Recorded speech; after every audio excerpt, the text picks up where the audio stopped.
Is someone listening? Okay.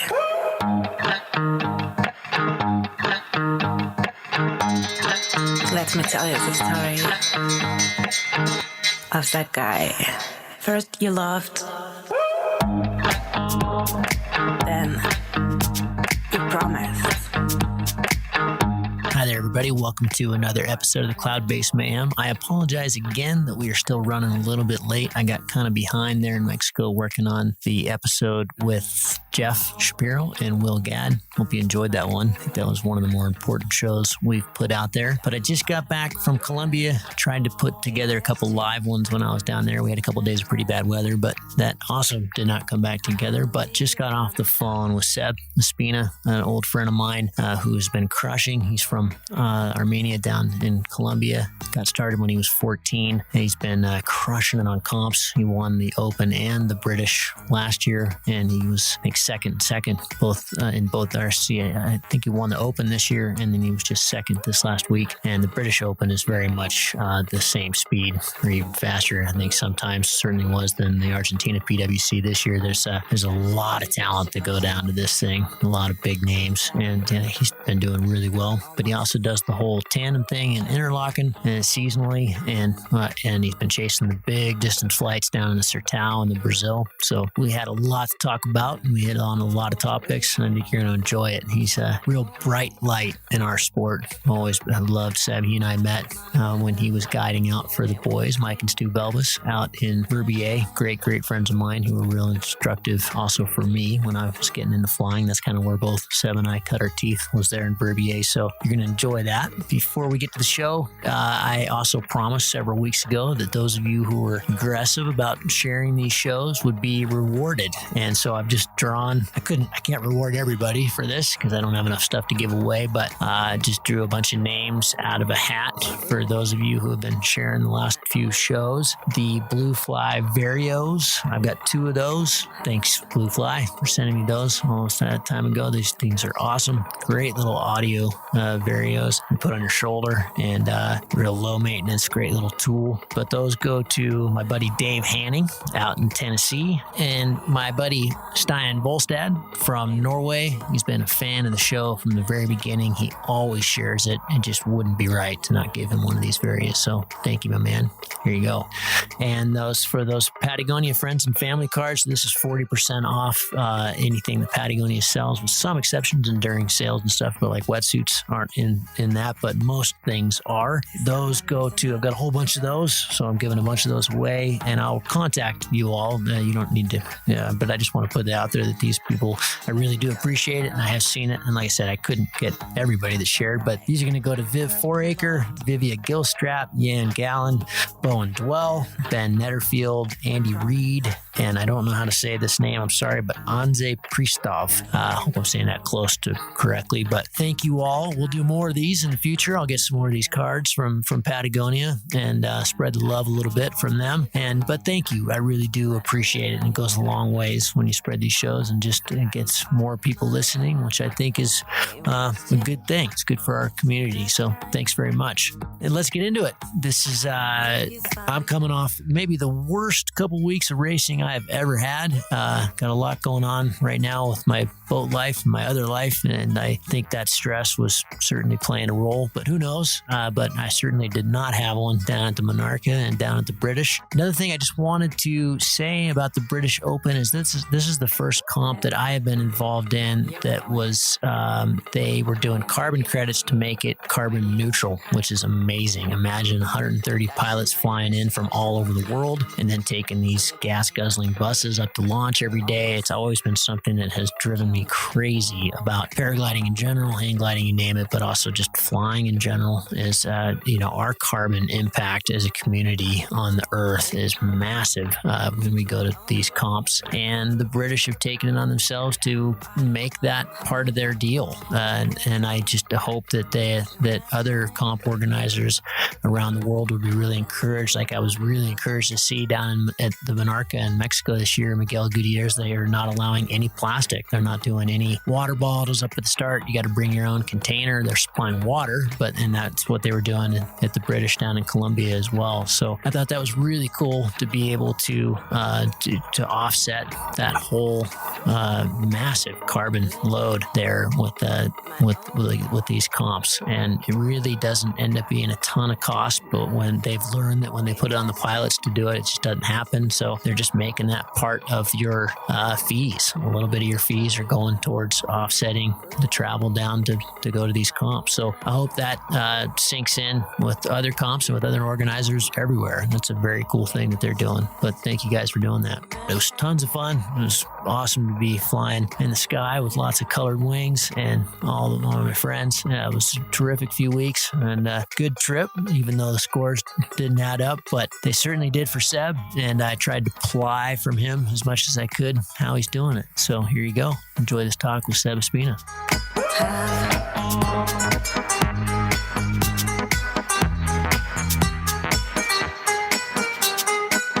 Seb, really bummed I couldn't do this with you personally, which was just ridiculous considering we had a couple rain days down there. I should have made it happen a couple days ago when I was still in Colombia, but you're still there, so half of us is right. And I'm back here in my very cold sound room in Sun Valley, but happy to be able to do this anyway. I've been wanting to actually connect with you on a podcast for a long time. You and I share actually quite a bit of background together with the whole Verbier connection, which is kind of fun. But dude, congratulations on another excellent showing. Roldo seems to be, well, you're crushing it all over the world, but Roldo seems to be, you've got that place lined up, man.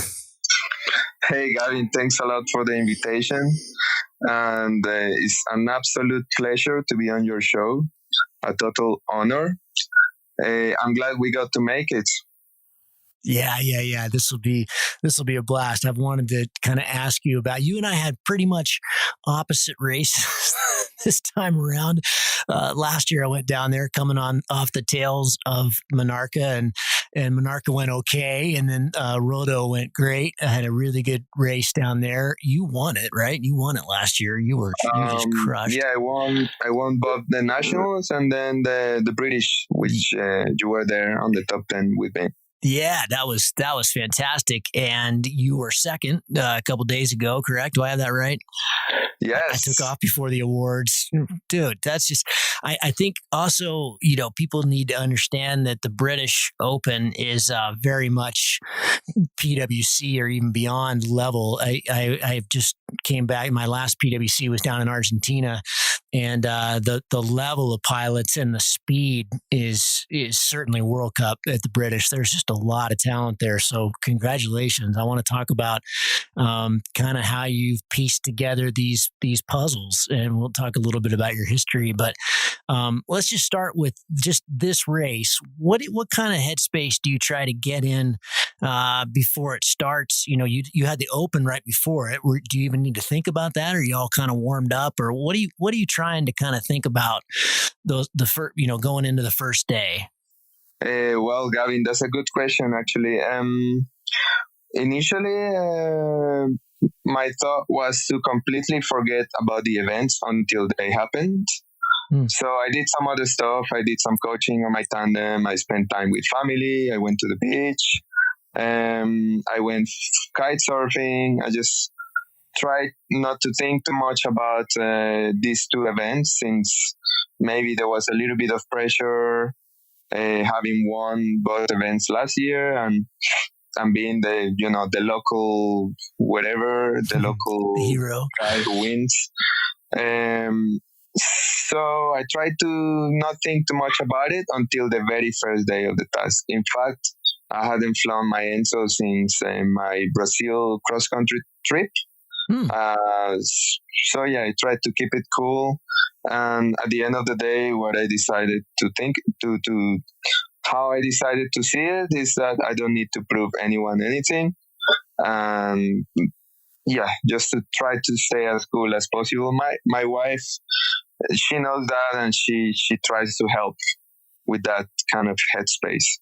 What does she do? Well, she just moved to Interlaken with me. She's working at a hotel. Before that, she was She has a master in business administration. She was working at a university here in Colombia. But yeah, now we are making it work in Switzerland. But what does she do to help you with your headspace? How does she help you kind of prepare? She knows when, let's say, particularly my ego, like all pilots have big egos and so on. And she knows that. And when she sees me kind of going off track, she tries to remember, to remind me of that. And yeah, it kind of works. And we just talk. We just talk about how I'm feeling, and just discussing that, it creates some sort of how can I say that, some awareness into what might be happening inside my head. So yeah, that's pretty good. One of the things I that made me feel a little bit better is like I said, I had the opposite week. I literally couldn't do anything right this week. It was really bizarre. And that was a funky place for me to be. So it was kind of bizarre what was happening in my head. But it helped me the last day when, like Guy bombed out, and he's pretty, he's very good at being consistent. And, his comment was like, that's just, that's paragliding. That's the game. If you had a comp where you've just blown it. You mean blowing it right at the end? No, just the comp just didn't go. It just, it wasn't clicking, wasn't working, wasn't happening. Oh, yeah. I probably have several, but the most recent memory was the World Cup in Portugal last year. The first day I was really not flying how I should have been flying. And I started pushing hard from the very beginning of the first task, and basically I was all over the place and ended up landing in first place, but not where I should be landing, which is goal. and the second day, I flew average. So yeah, it's pretty easy to blow a comp, especially if it's only a 2-day comp as well. Yeah, sure. What we're getting into this earlier than I planned, but I know you've been working, as a lot of other really top pilots are, Patrick Von Cannell and Kriegel and Charles Cazot. You've been working with one-day coaching with Thomas and I guess his team, right? It's not just him? Yeah, mainly him. Okay. He has a big team of several coaches and so on, but they also do like corporate, more on the corporate side. And Thomas is the one who pretty much has all the experience with, especially initially with Kriegel, and now with Charles Cazot, Seiko, Jael Margelish, a bunch of other top athletes from other disciplines such as skiing and sailing and so on. So he's the one who kind of has all the experience with top athletes. It's pretty good. And is it pretty much 100% psychology, or take me through what are you learning from Thomas, and what, how long you've been doing it? What are you learning?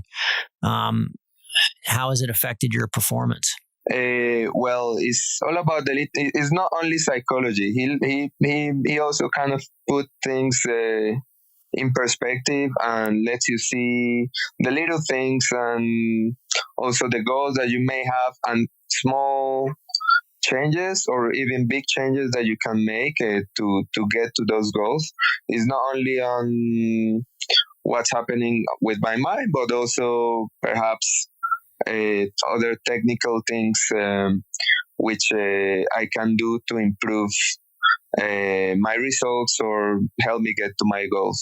So since he has all the experience in preparation with Kriegel for the X Alps, I think he can translate that onto normal competition flying or acro training or whatever.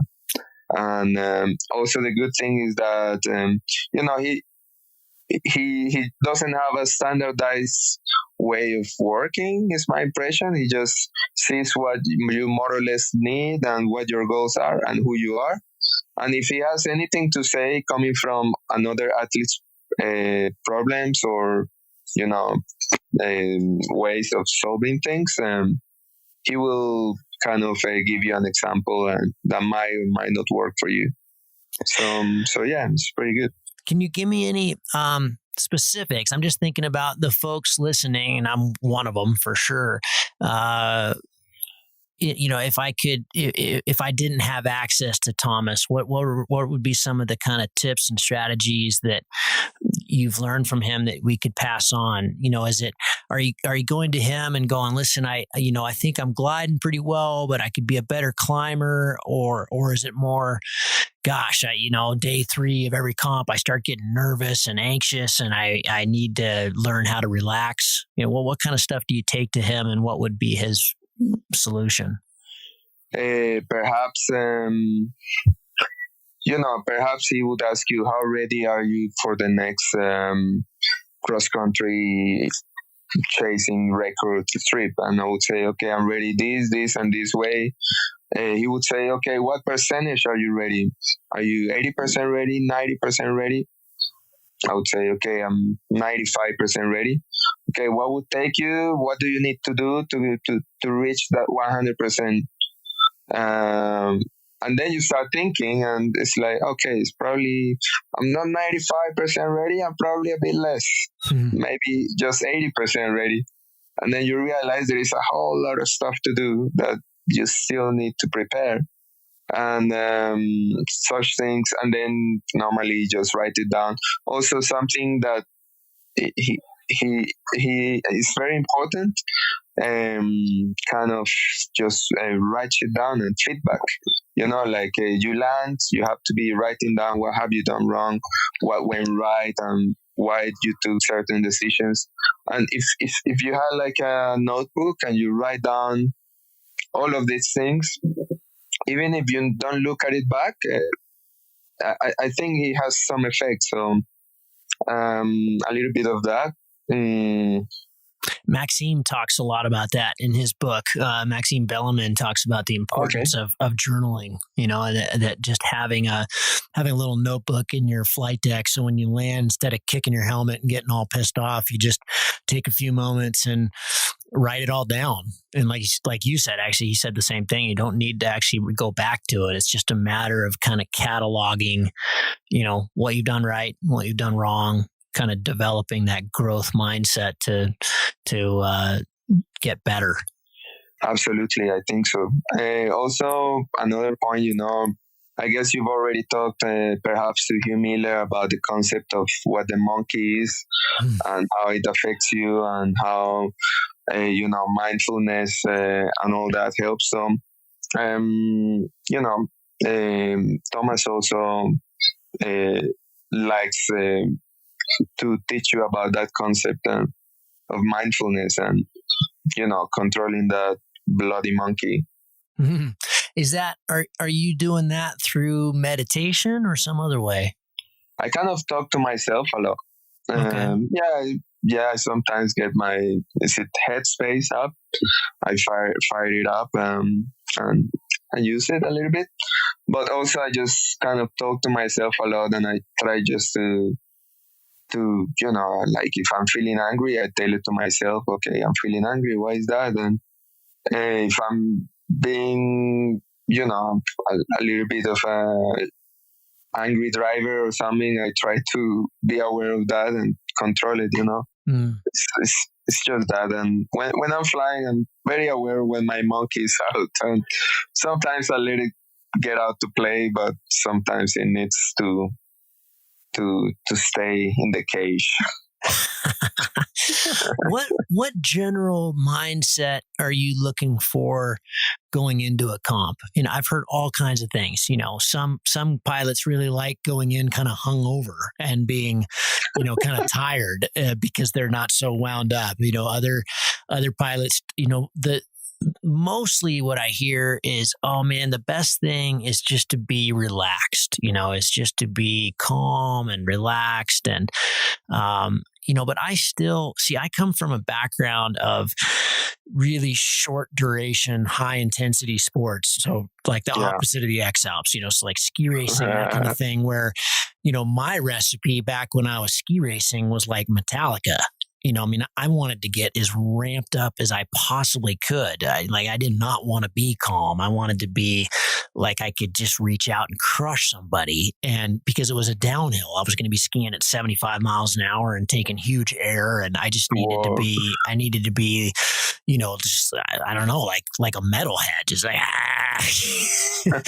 that's where I needed to be. But now I actually don't know, like a lot of my biggest flights have always been when I'm really, either tired or really calm. But racing, I haven't really figured out, like I can't identify what was different about last year at the Brits and this year. This year didn't work. Last year did, but I haven't really figured that out.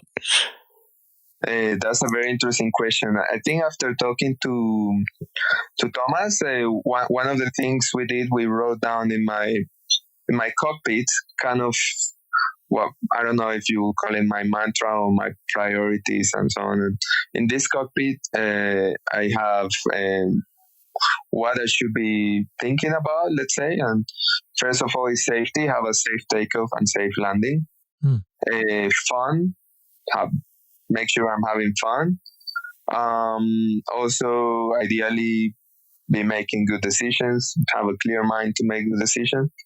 And also, very importantly, for me, the mindset in which I want to be is to be zen. I think of, I don't know, like Yoda or something. Like I want to be zen.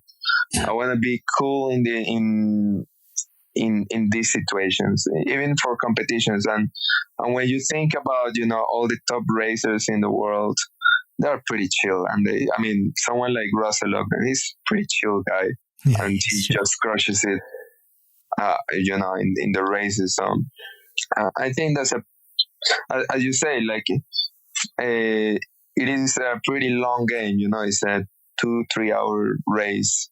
If you're all pumped up, you're probably gonna get tired pretty soon somehow. No. And I think you're much better at observation when you're really calm. Absolutely. I think just to try and have a clear mind and be cool. It's hard, Gavin. It's easier said than done. But I'm not always cool, but that's what I aim to be. These mantras that you have on your cockpit, do you also have stuff that you just kind of generally repeat in your mind? Nick Nanon's, I think Adele, quite a few people that have been on the show actually have had some really good ones that they use when things are real stressful. But I don't often find comp flying very stressful. I find it's better to just, my mantras are along the lines of like, just breathe, just look around, just relax, especially if I get dropped, then it's, Mitch Riley said, the best thing when you're behind is the worst thing you can do is just keep piling on the mistakes. That's just going to keep putting you more and more. Like if you start trying to fly differently because you've gotten dropped, you're just going to hit the dirt, right? You have to just like do what you do best. Yes. Well, I don't have anything in particular that I say to myself in this situation. I just try to remember to breathe. I think it's pretty easy to be out of breath, and the mind needs oxygen. Just bring it in and try to breathe. So I think I always, before takeoff, everyone gets a bit nervous and pumped up, and I can see, my heart rate going up and so on. The one thing I just try to do is to breathe really deeply and to get all the oxygen in and to cool myself down. So I agree. Let's switch gears a little bit. When you and I met initially, you were guiding for the boys, Mike and Stu, Belbas in Verbier. And, I know that, I don't even know if you were into comps yet then. I think you were. But what that was quite a while back now. You've been at this game for a long time now, and you're flying year round. You're doing the tandem thing real intensely out in Interlaken. You've been chasing the big distance down in Brazil in the Sertau the last few seasons. You're doing comps as much as you can, obviously. What advice would you like to pass on to the pilots just getting into comps, and not stuff like even the British, but, the BGD Open and the waitlist, the lower level stuff? What would you like to pass on to them? Some of the things that you learned to help you get to where you are now? I think one thing is to, let's say, fly the shit out of the glider which you have. So if you are flying a B, fly the shit out of it, and until you are making at least 100 Ks on it, then you move on to the C. And you need to really fly the shit out of your glider before you move on to something else. And maybe for you and for me, we made the mistake of moving up pretty quick. I flew quite a lot my first glider, which was a B. I flew 300 hours on it. But then I moved up into D straight away. I did 30 hours on it, and then I moved on to a comp glider. And then my flying went back like, I don't know, it's maybe a year or two, while I managed to get the hang of this level of, comp gliders, protos, or whatever. So just do your process. Don't rush it, and make sure you are the best in your class before you are actually moving on to something else, I think. Yeah, Jeff, the last show we just put out with Jeff and Will, we talked about that quite a bit, that I think when people get into comps and, you just see the performance of the CCC gliders, obviously that can be pretty discouraging, but what you just said is so true that, the glider's not going to make you a better pilot.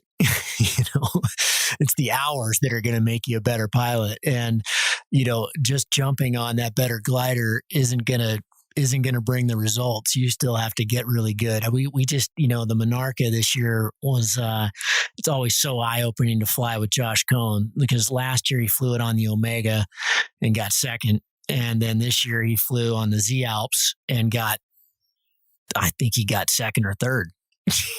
He's just like, wow. You just can't drop the guy, and he flies so little. He flies that comp maybe another one in a year, and doesn't get many hours anymore. But he's been at it so long, and like you said, he has flown the shit out of every glider for decades, and so he can just show up and crush, and it's very inspiring. But I think it's a great lesson for all the pilots out there that are like, man, I got to get a better glider. No, you don't. You need to be rad on the glider you got. Yeah, absolutely. That's the best lesson, I think. When I got my first comp glider, it was Airwave FR2 or something like that. Man, I was afraid of pushing bar on that thing. It's like, what's the point? What's the point of flying something I'm scared of? So yeah, someone like a Josh, who is a total flying legend, he is there to prove that point. Yeah, that it's the pilot. Yeah, totally, it's the pilot. You're doing some guiding coming up with pal Takats. Tell me about that. What's what kind of level are you guiding, and how do these things work? And I'm just curious how you and Pal take on the subject of teaching. Yeah, it was originally Pal's idea. He moved into Colombia. He's spending pretty much half of the year here in Colombia. Me also, I spent some months here, so he had the idea to start bringing our pilots from Europe who are, looking to improve their cross-country skills, but also, we have to push them. We want to push them to make their personal best, to it's not only a holiday, but we want to make them better and safer pilots. So of course, PAL has so much knowledge about safety and cross country that people are happy to come. And we work more or less in average three pilots per instructor, which is a good ratio. And normally it's people, if you already know how to take off and land okay, we will teach you the rest. And it's impressive how within 2 weeks people can improve so much. We had a guy last year who had learned to fly less than a year before, and he was already flying 65 Ks on a nail glider with us. Wow, so cool. that's just so rewarding to see, Gavin. Like, to see someone who just learned to take off a few months back and already crushing it in the Valle del Cauca it's so cool. So we had other people, definitely, well, pretty much everyone came out a better pilot. So we're looking to do that again this year. Hopefully the weather helps. And working with PAL is also so interesting because we also learn things from each other when we are giving these talks. We also learn like little tricks that we didn't have. So that's also quite cool. Yeah. What glider will you each fly when you're doing that kind of guiding? Well, we try as much as we can to also use the tandems. Ah, okay. So, like PAL has a Swift Max and my Magnum 3. That's good enough to fly cross country here in Valle del Cauca and to keep up with the clients. And it's a very good tool, Gabby, to take someone else and so that they can see your thinking process. Sure. And also when you are vocalizing that, when you are, pretty much saying what you're thinking about the day and about your decisions, it kind of helps you understand yourself a bit better as well. So yeah, that's pretty good. And for when they don't go on the tandem, we use Bs and C gliders. It's better. The least performance, the best, because we have to come down a lot on spiral or in Paul's case, doing helis or whatever. So good chance for him to practice some acro coming down from cloud base. Absolutely, rescuing the clients. Oh, that's great. If there's 3 things that you see over and over again that, in this kind of group of pilots that you're teaching, so lower hour pilots, folks that are pushing for their first 50 and 100K kind of thing, what are the 3 things that you and PAL tend to bring up the most in terms of here's what you got to learn? Well, that's a good question. Let me think about that. Normally one thing we see with all newbies when they start to thermal up is that they're a little bit afraid of, making the turn a little bit tight. They turn a bit wide. That's kind of one thing that we have to keep repeating on the radio. Crank it up, go on. What else? Pitch control. That's also super important. And that's something that people can practice, like on in the ground, with a little bit of wind. So we kind of push them a little bit to do a lot of ground handling, just simply because that's a way to improve in so many ways, to make your takeoffs better, to your landings, and also your just to be able to fly efficiently and safer, So we want them to do that a lot, actually. And what else would be the third one that we try to teach them while we are flying?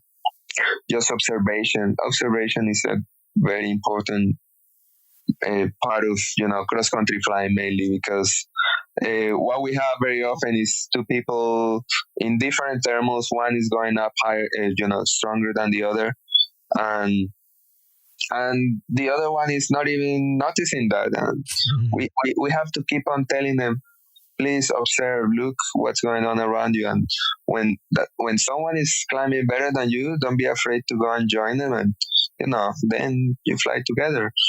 And so to observe, like in Valle del Cauca, we have many free flyers around. You can use them even for competitions to show you the thermals. And yeah, I mean, that goes a long way. Observe for birds and for, maybe you are close to a terrain and you see the grass is shaking or whatever. So observation is a big part of this kind of progression. But very often the mind is a little bit clouded with, keeping the glider open and so on. So it's perhaps something that also comes with hours as well. Has there been any like breakthroughs when you look back the last 10 years and look at comps, was there something you could kind of throw a dart at and go, yeah, that was the thing that allowed me to consistently break the top 10? Yeah, that's a very interesting question. Well, first of all, unfortunately, I didn't qualify for super final. You and me both, buddy. Yeah. But one thing that I think improved my flying a lot, and perhaps is the reason why I did well last year and I did well this year, it's having spent so much time flying cross country in Brazil. Last October, because it's like a proper, let's say, I don't know, a boot camp or something. You go there and you are flying your ass off, and then you spend a long time in the car, and then you fly again. But perhaps the hours are so intense, and the flying is so intense, and you are doing it, not once a month. You are doing it 3 times or 4 times a week. That perhaps it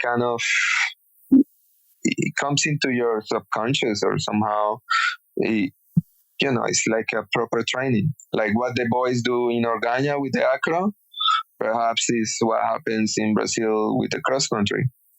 So if you look into maybe when Michael Siegel, when he won the super final here in Colombia, he had just spent a couple of weeks, 2-3 weeks in Brazil chasing records.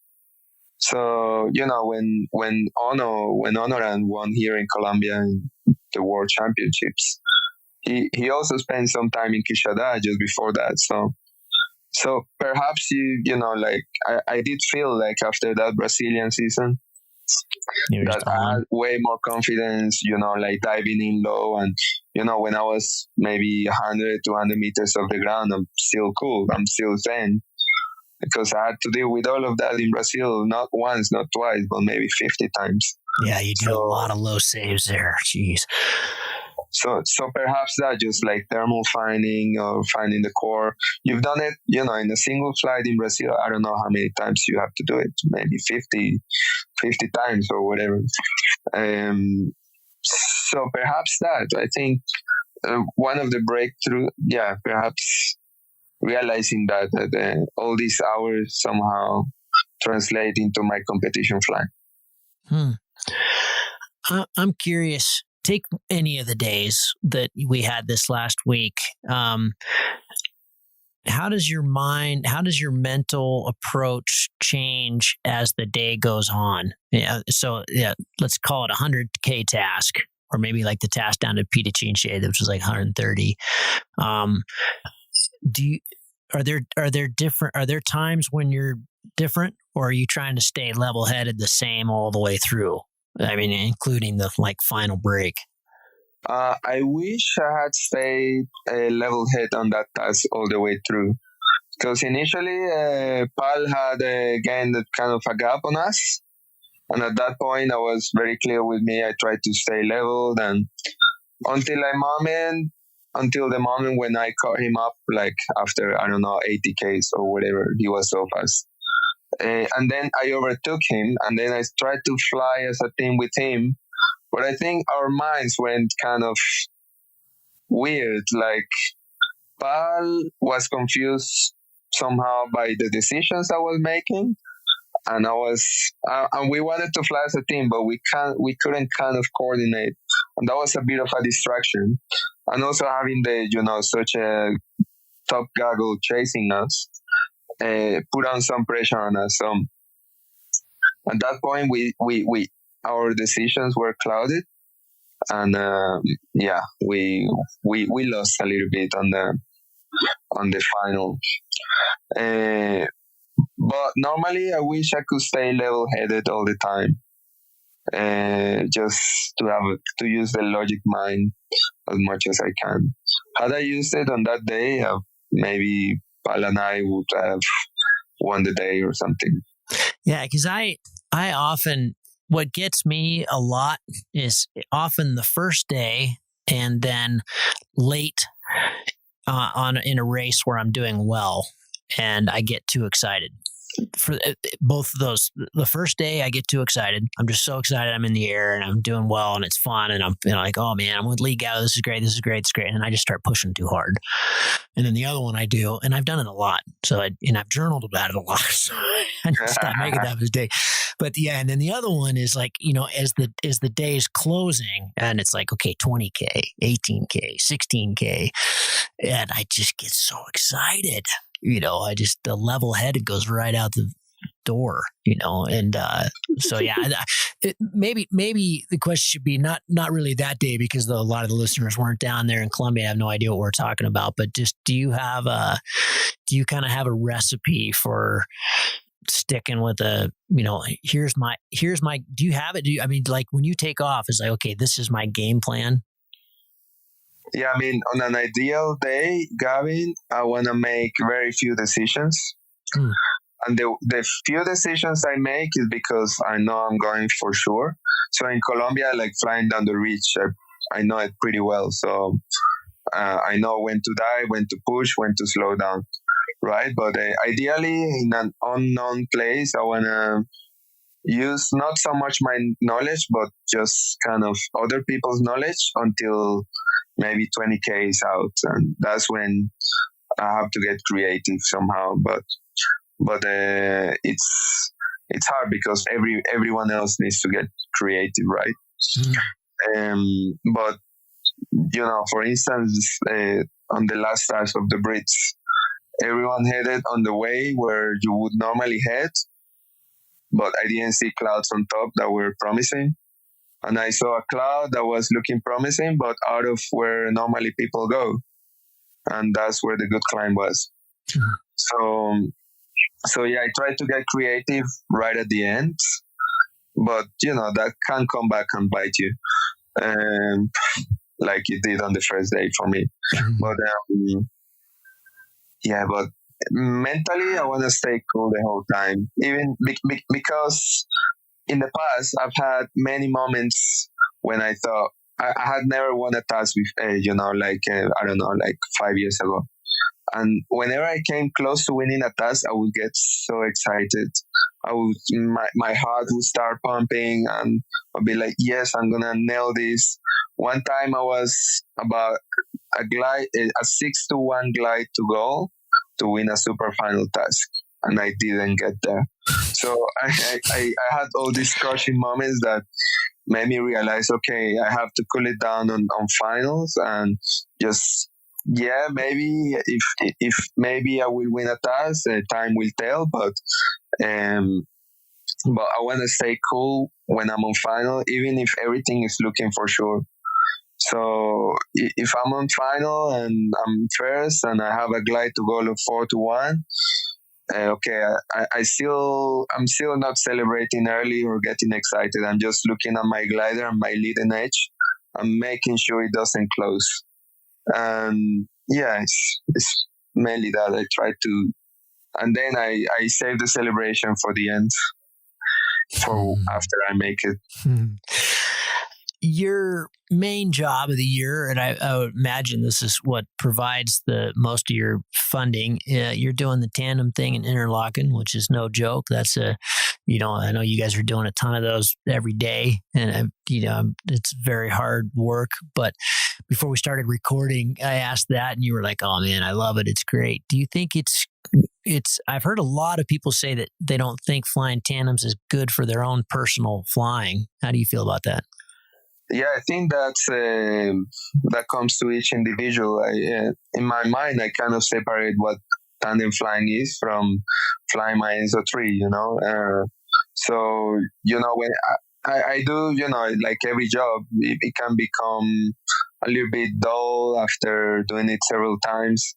But I'm still craving flying my ENSO for a cross-country flight after that. I do have maybe some colleagues that don't want to see a paraglider after the season, so that's totally respectable. I don't know how that would feel, but perhaps it's try not to overdo it. I mean, the tandem thing is very attractive when you have a lot of customers coming through, and you want to save up a lot of money for your holidays in winter and so on. But also, perhaps if you are overdoing it, it's also not so healthy. So, for instance, my tandem season, nearly each month I have a week off to do competitions or something, And on my first tandem season, I remember I was getting pretty fed up, but that was simply because I was working. I wanted to only work, and I didn't even do many comps that year. But at the end, the motivation went down quite badly. So I realized that I have to slow down a little bit with the excessive work, and also take some time to enjoy the beauty of normal flight, solo flying, or flying with my wife, or something that doesn't involve money, for sure. Yeah, but for me, I stay passionate with or without the tandems. So you're down in Armenia now, which is about an hour from World and EO. Rewind the clock way back. How did you get into all this? What was the catalyst? How did you start flying? Did you start flying there? And then how have you gone from there to being, chasing records around the world and comps and doing the tandem thing in Switzerland? Yeah, I started to fly when I was 14. And at the time, I didn't have any other hobbies. I was not a sporty boy. I didn't have anything I really, really liked. So my mother kind of saw that. And when she saw that I sort of like paragliding, she went all in and she let me do it, which is kind of scary for a mother to see their 14-year-old child going into it. But she thought it was a good thing. And I started to fly right here with a very old glider with an airway drive, which was from the year 92. Oh, man. So, you were flying a parachute. Yeah. That was interesting. But I grand handled the shit out of that glider, and my instructor really made a lot of emphasis on that, and that I should grand handle a lot. And I came to really like it. So whenever I could, I would, even in the football pitch where I lived. And I flew that year, not so much. Then the following year, every weekend I would be flying. I would be saving up my lunch money to go flying. And then on the third year, I started competing.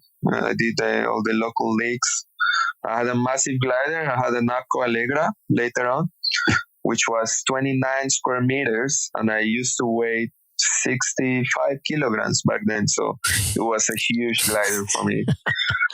And I was lucky that year was really weak in all the competitions, and I would manage to be in the top 10 in the overalls in all the competitions, just simply because I would be like in a balloon floating around. So that was a funny one. Flying with boomerang 4s around me, and I was on my little balloon, on my huge balloon, out climbing them. That was. Then I had to move on to the UK to study English and do my university and so on. And that was a bit tough because I didn't get to fly much. I spent 9 months without flying, which I think it was because of that and some other things. It was the darkest 9 months of my life. Is your dad British? My stepdad, he's Colombian and British. Okay. So thanks to him, I get to fly in Switzerland and all that. Okay. Yeah. So yeah, then I met Mark Watts down in the UK, and he really encouraged me to go flying and kind of mentor me out there. And what a great mentor he is. And I used to fly also with Alberio, even in competitions, and I was really, really kind of against it. And it was Mark who basically handed me Alberio, and he told me, "No, you are in disadvantage, man. Like you should fly with Alberio." So thanks to him, I also fly with Varios. And so yeah, flying in the UK is very interesting. I didn't get to do many hours. That's why I moved to Switzerland to work with the boys. Work with Mike and Stu. Yeah. And then I got to fly a lot. That was the first year when I got to fly like so many hours. I don't remember how many, maybe 300-400 hours. So that was cool. Yeah, and it's a beautiful place, and it's kind of protected. And I think we both kind of cut our teeth there. Absolutely, yeah, I would say so. I learned so much over there. Cool. And then I remember like I think it was the 2015 X Alps, which brought me right through Verbier, so after the race I came through, and I might have the year off by a year or so here, but I remember one of the times I saw you were really excited because you'd just gotten the Swiss sign off with the tandems, and you were going out to Interlaken. Yes, I was, that's kind of that was a process. It took me a full summer to do the license, and the idea originally was to work with boys, but then I got offered the gig in Interlaken by a friend, and I couldn't say no. You know how it is. It's a lot more tandems. It's Interlaken, yes. So also the opportunity to be around so many really good pilots who live there, it's like a hub of champions, So I wanted to be there. I wanted to learn from them. And I'm still learning from them. So yeah, that's so good. Yeah, that is good. Are you able, when you take these week breaks in the summer, when you're in the full on tandem season, do you often, jump in the car and go, just go wrap out some big XC flight somewhere in the Alps, or is that just downtime? You just go kite surfing, do something else? It's it comes down to the weather. Like, the comps are the comps. I go there no matter what. If I see a good day coming up going XC and I can manage to get the day off, I would. Last year I only managed to get in the season, apart from comps, 2 good XC days. One was when we top landed the Mont Blanc, and then we took off again and flew to the Matterhorn. And the other one, yeah. And then the other one was a 260K triangle, which we did. I needed it for the XContest. But apart from that, I didn't really manage to get the days to go for more XC like that. Not so much. Mainly, when the weather would be allowing, I would go kite surfing as well, yeah. Will you keep doing the Sertau thing? Is that kind of yearly? Because I think you've been down there the last 3 years, haven't you? I skipped. I did 2016. I skipped 2017, and then 18 and 19. I did it again. I will try my best to do it this year. Perhaps I'll try a different place. I want to mix it up. I will try this year, but perhaps the following year I will chill, because it's kind of exhausting and expensive to go there as well. It is exhausting. I did the whole Tacima thing on my own before those guys. It's harder. Oh man, it was brutal. And Tacima's, they did it. They got the record there this year, but they towed there. And back then when we were there, we weren't towing, and so it's it's barely light when you launch, and most of the time you can't even launch. It's raining or it's just too windy, and it's pretty dicey. The launch, it's not. It makes Keisha to look like a walk in the park, and then you have to ridge soar for quite a long time. It's not on yet at all, and then you get enough height to bench back to this 3K ridge behind it, and that's a little bit higher. And then you bench there for a little bit. And then you got to clear like a 40K plateau, and it's just ripping. And there's lots of power lines, and the cloud base, you're right on the ocean there. So their cloud base is like right off the dirt. So you got to clear this like 40K gap before it, and then it drops away, and then you can start getting established. But man, I mean, most of the time you're back at the hotel before 8, and there's no Wi-Fi, there's no food in this little town. It is bleak. It's not the experience that I think a lot of people are having in like Asu, and certainly not like Kishida. And it was work. It was like, man, I'm obviously here to do a job. It was tough going. Yes, I have lots of respect for the record Brazilian guys. Oh man, those guys are because amazing. of that, because they did it from there. Yeah, they had to endure all of that. Yeah, when I was there, those guys were there, and Rafael and Marcelo and Samuel, and the year before was when they got the 564, when they got the record, and it was 39 days, and they flew 3. Can you imagine? I mean, they when they showed up that time, when I was there, they were there for 3 days. Samuel kind of had a hard landing and hurt his shoulder and a bunch of wind. And they were just like, you know what? Fuck it. We can't do it this year. We just don't have the mental aptitude to deal with it. And they took off, and I was like, oh man, I need you guys around. No, wait a minute. But 39 days, they got 3. It's tough work. That's proper resilience. Huh? Oh man, that's why they're the record guys. Yeah, because totally. They fight for it. They fight hard. Were you guys doing Asu or Keiko? This year, last year, you mean? Were you were did this year? Yeah, again. This year, I think Asu I might not do. It's a really good place for doing 400 plus. Okay. But I feel that it's a bit difficult to do the 500 because when you get a little bit of southern influence on the wind, basically you have to overcome two airspaces.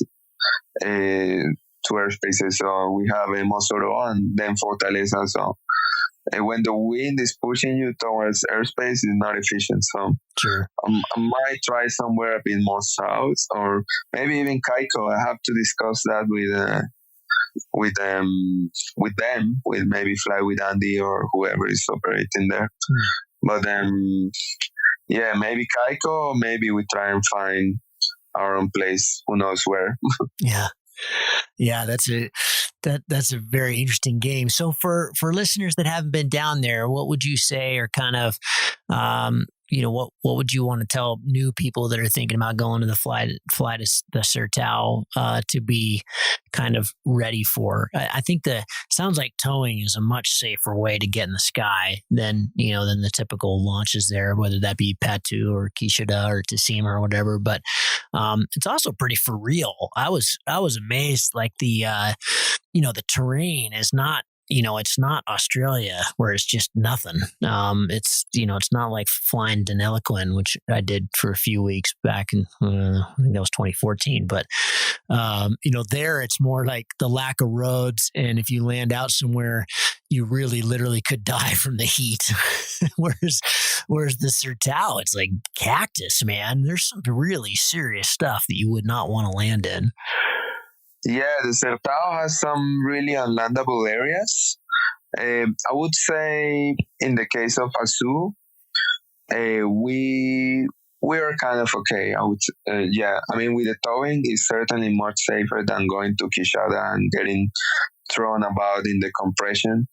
The towing just takes away the pressure of takeoff and the pressure of gaining height so that you can leave. So you can already feel it in your heart, like you are not so scared, you are not so anxious, you're just ready to go exit.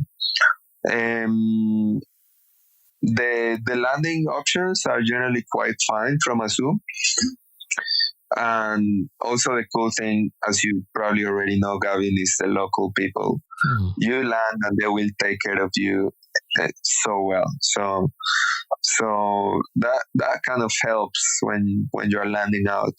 People will come and help you. as a recommendation, as usual, treat it. You have to treat this kind of long flights also. How would you treat any long endurance sport? Like when you go biking for 6 hours, or when you go into a marathon or something. You have to stay hydrated, to stay nourished, and to eat well, and to stay healthy, to stay fit. Don't treat it like a normal flight where you maybe have a sandwich in the morning and then go and fly for 5 hours. This is a bit more serious, and you can get easily very dehydrated over there. And you need to be prepared, carry lots of water, and have a plan. Force yourself to eat, and be prepared for emergencies. We'll have to carry an emergency kit. As you already know, it's very important to carry an alarm or a spot.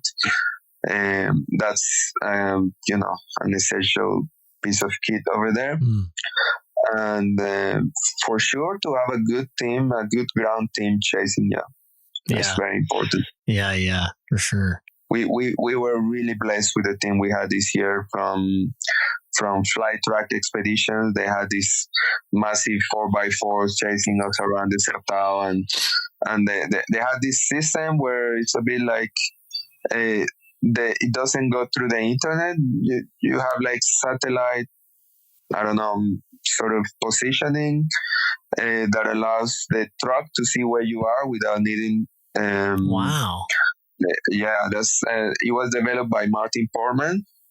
I don't know how, but it was pretty good. So that the trucks, they don't need internet connection to find your spot. It's just on the go wherever you are, and that allows for some pretty cool rescues, pretty fast rescues, and also you feel a bit safer, don't you? That's great. That's super nice to have that. What a cool development.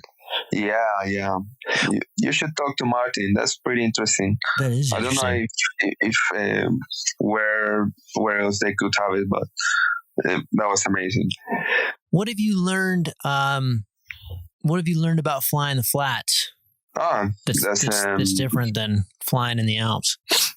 Yeah, flying in the flats, it's a bit more of a gamble, right? You see a cloud, maybe the cycle is on, maybe it's dying already. So you need to observe a lot what's going on with the clouds. And the more you fly, the more you learn how to read when a cloud is dying or growing. For me, also, a new cloud is actually better than a big cloud. Like a big cloud might be already dying and you don't know. A new cloud is always like a more sure bet. And also, perhaps, I don't know if it works with all gliders, but I know with my Enzo, when I'm flying low, I just let it guide me to the thermal, and it works pretty well. I just let the thermal pull my glider into it, and obviously find an area where there could be some thermal activity, and when you're kind of searching and you're getting little bubbles and so on, I let my glider do the work, which I don't know if it works in the mountains so much. In the mountains, it feels like you go more for a sure thing, and you can plan out your route more precisely because you know exactly where the thermals are coming. But in the flats, it's all cycles, and you need to learn to read them. Yeah. One of the things I learned from Jeff Shapiro when I was down in Kishida a few years back is about sync in the flats too. That often when I'm in the mountains, if I enter really pretty strong sync, I won't necessarily be nearly as aggressive about getting out of it as I am in the flats because I know it's going to change pretty quick. Whereas in the flats, because you got all that wind, especially in the Sertau, that you'll be on the ground if you stay in it. Like you have to be radically aggressive about getting out of the sink, so like, because we're always kind of taught when we first learn, turn 30, 45 degrees and hit more speed bar. And Jeff was like, yeah, that's not enough. In the flats in the Sertau, it's 90 degrees and hammer speed bar, like be really aggressive about it. And, it's hard to visualize, but he seemed to be onto something with that. Yeah, I mean, certainly you have to get out of there. I don't know, in my case, I feel kind of encouraged when I feel that I'm sinking out a lot. I'm like, I get this feeling that, okay, something good is coming. Something good is about to happen. Yeah. So I try to push through that a little bit. But it's mentally a little bit challenging because you're also thinking a lot and you don't know when is it coming, and the ground is coming closer and closer very fast. And sometimes it kind of works, sometimes you just bump. But normally with sync, I just try to push really hard through it and get out of it. Yeah. I learned something, it was just, I hadn't heard it phrased this way, but we did this bonus episode recently. I was down at this Red Rocks fly-in in southern Utah this fall, and there's a guy, legend instructor here, Ken Huden Jorgensen. I never say his last name right, but been around a long time. In fact, he told a story at this thing about how he's pretty sure he invented the reverse launch, at least in North America, so that was, I'm sure it was probably happening in Switzerland and France about the same time, but he was certainly the first one that did the first one here, which is pretty cool. But anyway, he's been around a long time. He's a fantastic instructor. And he was talking about, when you're on glide, if you feel something, go towards it.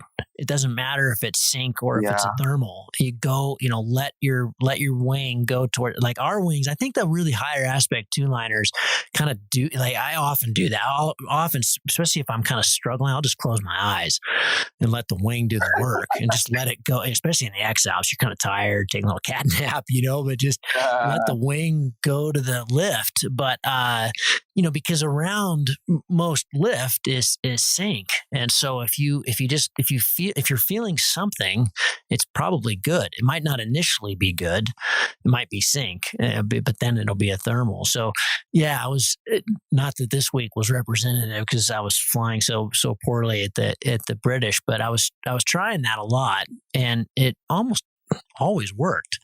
Just, I feel something, I'm going to go to that. And it's almost always something good.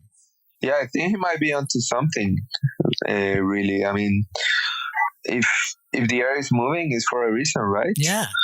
And, if it's moving down, it's got to be moving up closer. I'm like you. Whenever I feel like strong sync, I'm like, ooh, there's a goodie coming here. It's going to be a good one. Just got to find it before I hit the deck. Yeah, that's kind of the race, finding it before you hit the deck. Yeah, I think the gliders help. I don't know if all gliders do it, but I know mine likes to help with the thermal. And I remember 2 years ago, like my glider was a bit crooked, I think, with the lines or whatever. So I would approach where I would think the thermal is. I would approach it on the right, and I would let my glider kind of, with the turn that it had to the left, kind of guide me into the core.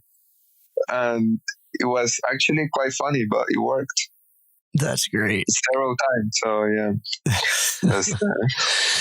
So Seb, you gave us that great history of coming out of Colombia and learning there, and then coming over to the UK. You've been chasing it pretty hard now for a bunch of years. You're doing the tandem thing in Interlaken, which is definitely a very real job, and that's a lot of flying. You're doing the Sertau thing. You're doing a bunch of comps. I'm experiencing something for the first time in my flying career, which is kind of I don't know if I'd call it a lull, but there isn't that spice that I've always really enjoyed with flying. And there's a lot of kind of personal questioning, especially this happens more when you don't do very well at a comp. So I'm coming off of a bad week, but a bit of a just kind of like, what's this all about? What does this all mean? Why is it important? This is new. I haven't experienced this before in flying. But I'm just wondering if you ever been through a lull in this, because you always seem pretty psyched about flying and pretty enthusiastic. And I don't know if I've ever seen you without a smile. So, but I'm just wondering if there's, if there have been lulls that you've had to push through. Yes, Gavin. There was, my first lull was when I moved on to the UK, but I had to stop flying, not because I wanted, but because I couldn't. But I remember later on, once I was in university, and it was right about the time when they stopped allowing competition gliders. Uncertified gliders into the comps. Yeah. Well, I had one, and that was the only glider I had. So I ended up myself not being able to compete. So I remember doing a pre-World Cup in South Africa with a borrowed Air Design Pure, and doing kind of badly there. And then going to the British Open, also with an Air Design Pure when everybody else was flying on Enzos and Ice Peaks and Boomerangs. And I'm just doing really badly. At the time, I thought that I'm just such a crap pilot, but obviously also the gear didn't help. But also kind of financially, I didn't see a way of being able to keep doing comps, and, it's kind of an expensive sport. I couldn't afford to buy a brand new Enzo 2 or Enzo 1 or whatever. So, and my results were not showing. So I was definitely thinking about giving up at least competitions and just keeping paragliding as a hobby. And I remember my sister had a wedding here in Colombia, and it was in December, and I thought, okay, maybe I can go and squish into the Colombian Open. And I had a talk with Mark Watts, and he told me, well, basically you can take my Enzo, I'll lend it to you. He was going to Colombia anyways for the super final, so I could give it to him after. And he gave me kind of a pep talk about how to fly, with the group and how to control a little bit. And then I went off and went to my sister's wedding. Then with Mark's borrowed Enzo 1, I won the Colombian Open, which was pretty high level that year. I finally felt what it was to fly with a proper glider and not to have any disadvantage. And the spark came back a little bit after that. I was certainly motivated to keep doing it, and cross country approached me and they say, is there any way we can help you, and so on. And they kind of helped me pay the registration fee for that year for the World Cups.